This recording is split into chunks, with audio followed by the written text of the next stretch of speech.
খুবই সুন্দর এবং ফুলকো পারফেক্ট তালের মাখন পিঠা কীভাবে বানাবেন আজ আমি আপনাদের মাঝে নিয়ে হাজির হয়েছি। আসসালামু আলাইকুম, সকলে কেমন আছেন? আশা করি আল্লাহর রহমতে ভালো আছেন। যে যেখান থেকে আমার ভিডিওটি দেখতেছেন প্লিজ একটা লাইক দিয়ে দেখা শুরু করবেন। তা আমি তালের পিঠা বানানোর জন্য আমি যা যা উপকরণ নিয়েছি, এখানে 1 বাটি ময়দা নিয়েছি, তারপর চাউলের গুঁড়া নিয়েছি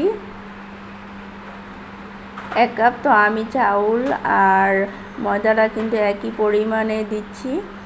আর চিনিটা আপনারা যার যার স্বাদ মতন দিবেন, কেউ হয়তো মিষ্টি খান, আমি 1 বাটি দিয়েছি। আর এখানে একটু লবণ দিলাম আর তালের রস দিয়ে দিলাম, দিয়ে এখন একটা ডিম দিব।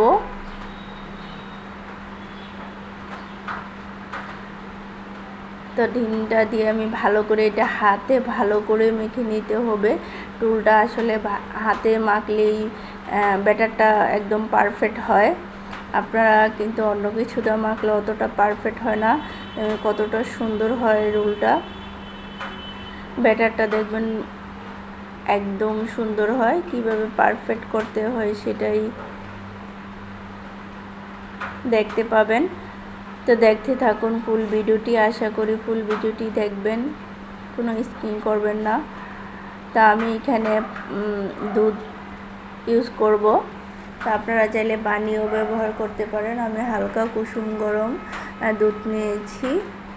তা আমার যতটুকু লাগে আমি ঠিক অতটুকুই ব্যবহার করে আমি প্রথমে 1 গ্লাস নিয়েছি। এরপরে এখানে যতটুকু লাগে একটা পিঠা বানাতে যেরকম রোলটা তৈরি করতে হয়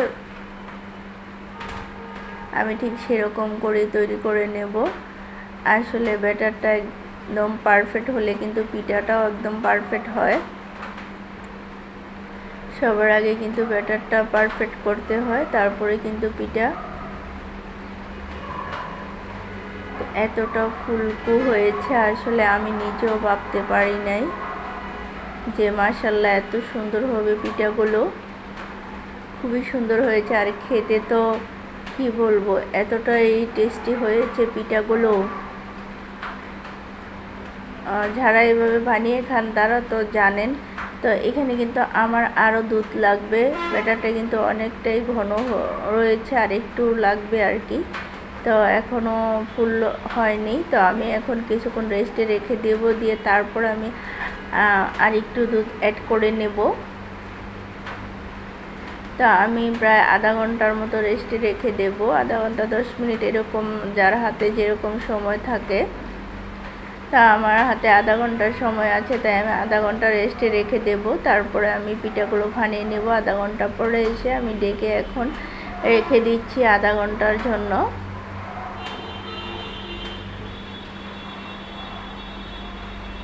তো এই যে দেখুন আধা ঘন্টা পর কিন্তু আমি ফিরে এসেছি। দেখুন কতটা ঘন হয়ে গেছে, আর একটু কিন্তু লাগবে। তা আমি কিন্তু আর একটু দুধ পরে অ্যাড করেছি। তো আমি এখানে কড়াই বসিয়ে দিয়েছি, এখন কড়াইতে তেল দিয়ে দেব। তো কড়াইটা গরম হয়ে এসেছে, এখন আমি তেল দিয়ে দিচ্ছি।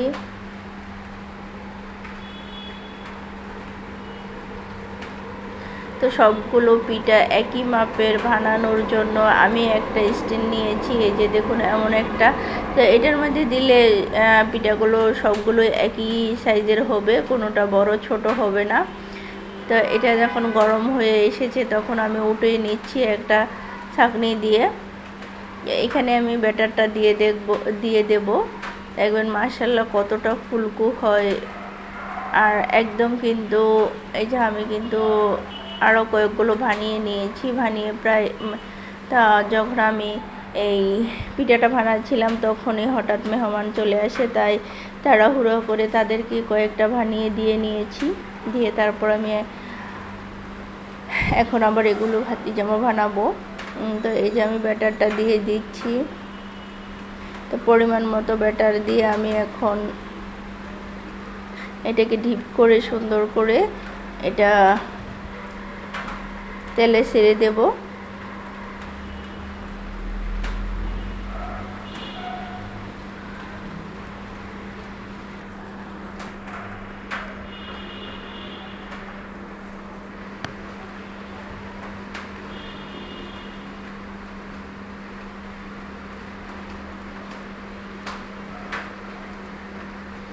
তো দেওয়ার পর দেখুন কতটা যে একদম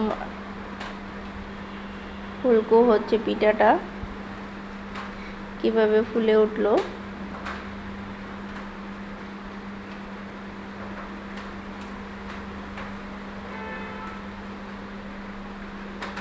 তো এতটাই সুন্দর হয়েছে যা, আর এতটা নরম, এতটা টেস্টি হয়েছে।